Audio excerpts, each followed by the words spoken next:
Hi everyone, my name is Tim and I'll give a short talk about Redux Saga and we'll try to persuade you to at least give it a try.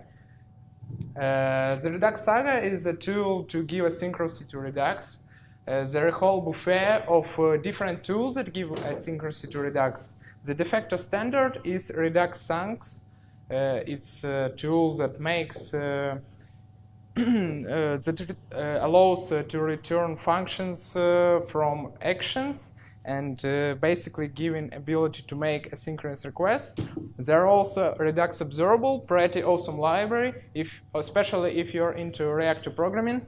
There is a Redux Promise, a tool that I'm not sure who is using, but it has some stars, probably somebody is. And of course there is Redux Saga, that dispatches generators and makes asynchronous actions really easy to test and to use. Why to use sagas?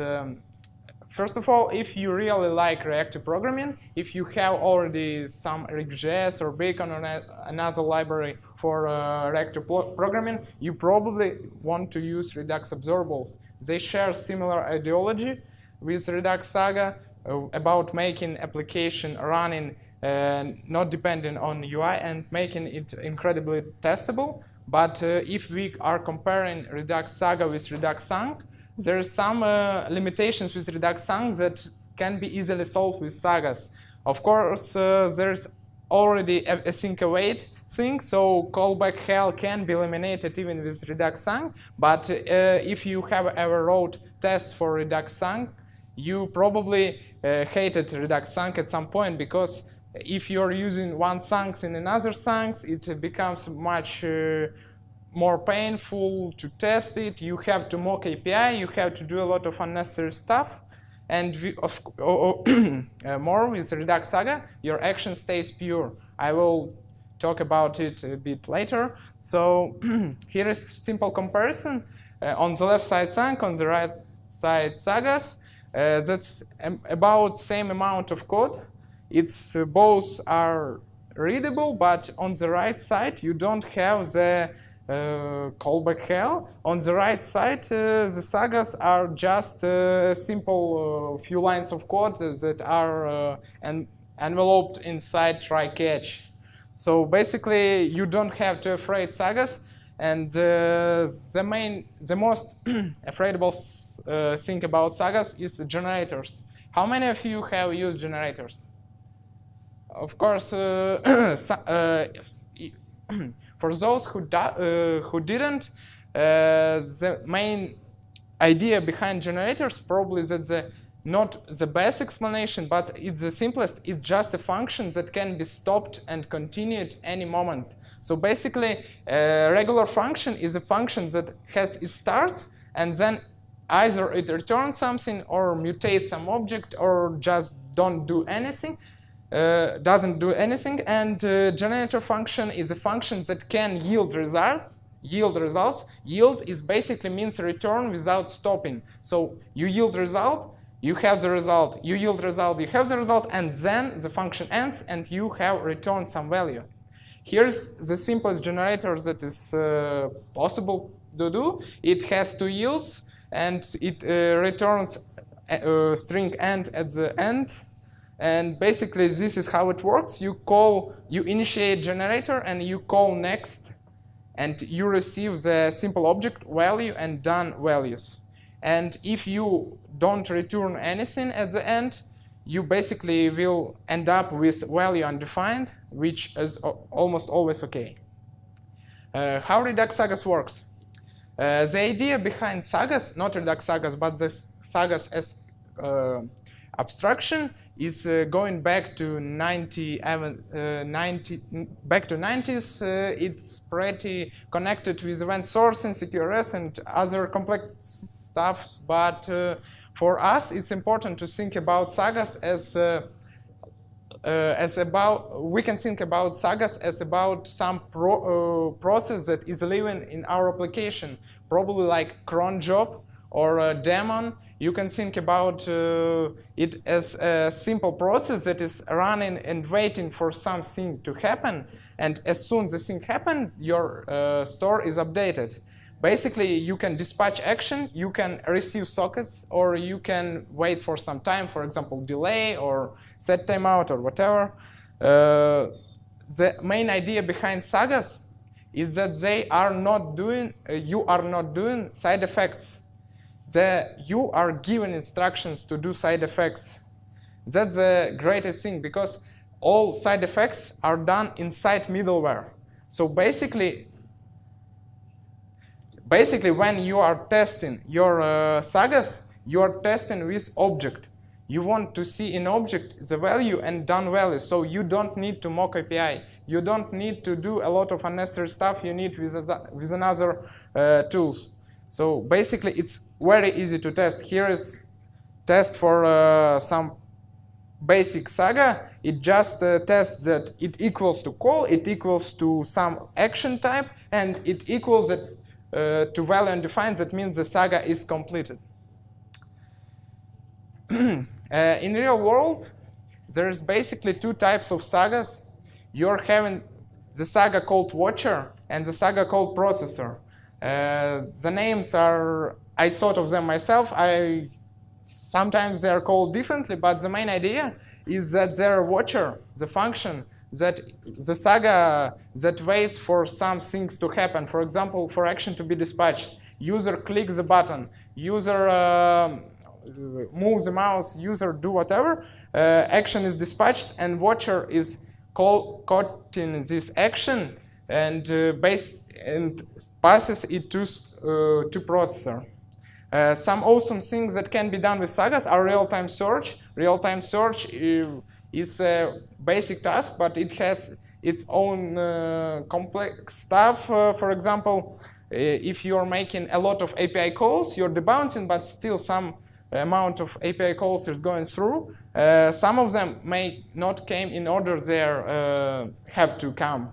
So basically, in Redux Saga, you can use a take latest artifact, and with take latest function, you will be receiving only last action. And of course, task like after test sync and close the modal is extremely easy to do with sagas, but it's pretty complex to do with other libraries. Here is a very simple saga. It has two watchers. One watcher is that is looking for issues requests, and as soon as request code, so action assign issue request code, it passes it to assign issue saga that is using different libraries. For example, here it uses Redux resources and some other, but the main thing, it making yield call to API, and that's basically all interaction with side effects. And another saga is watch refetch. It's a more complex saga.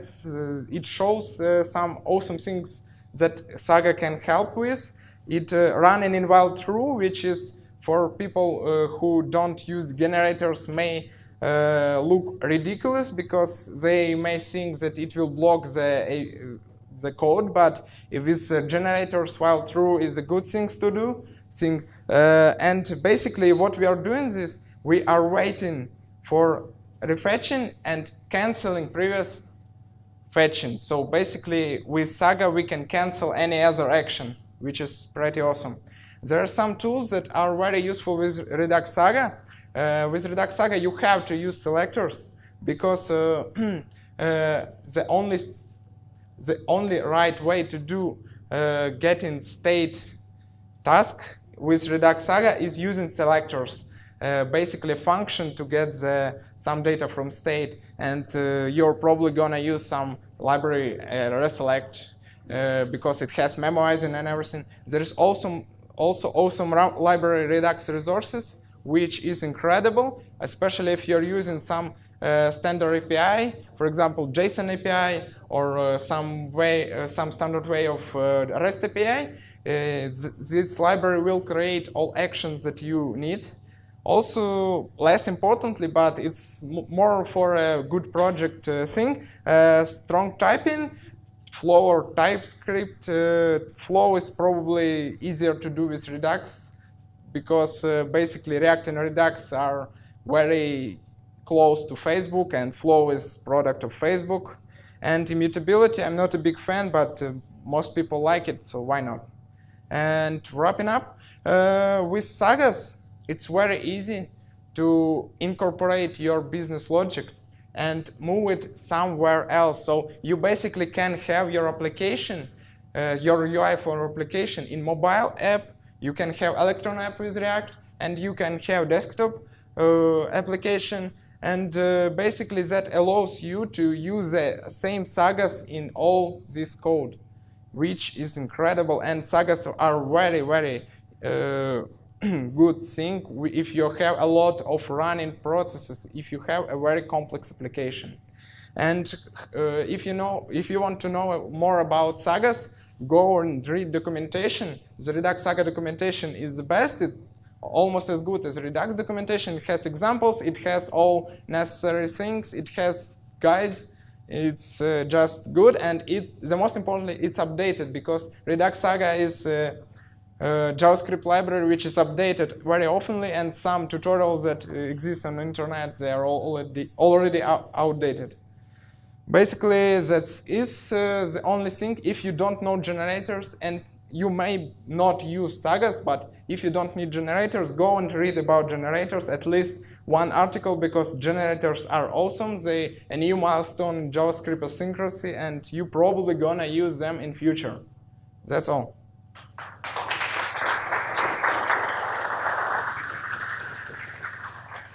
We have time for maybe 2 questions, real quick. Does anyone have a question? Yeah, going to you.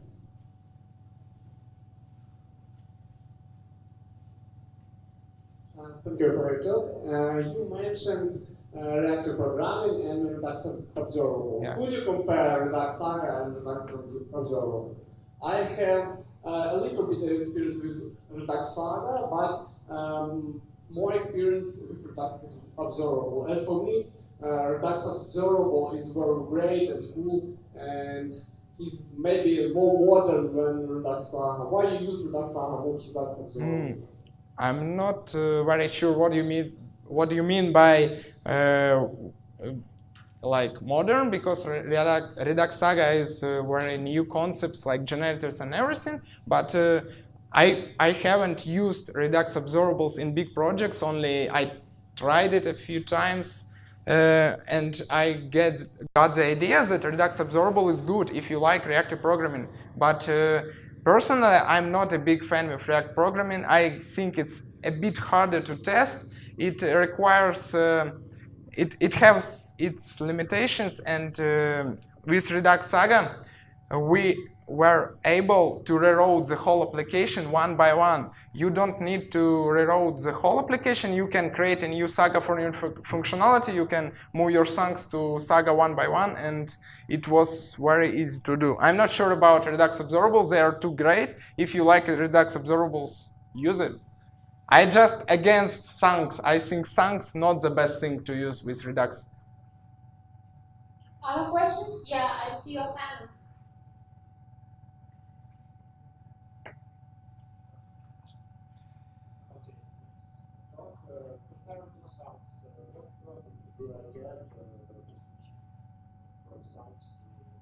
Saga, for example, you mentioned test, for tests, I can not use direct API calls and do local sounds and mock my API calls plus project. Also, Saga is testing works place, I can put it in API provider, so it's also not a problem for Saga. What is the problem for Saga?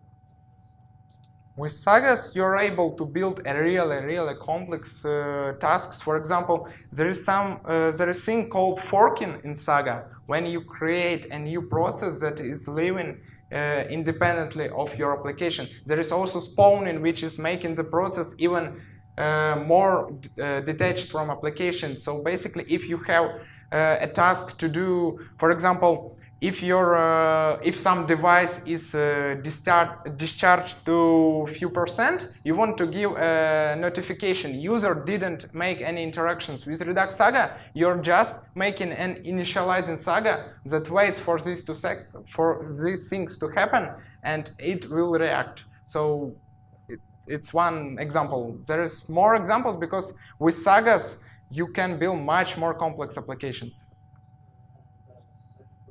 How many such instances do we have in test? From my experiences, around 10 percent.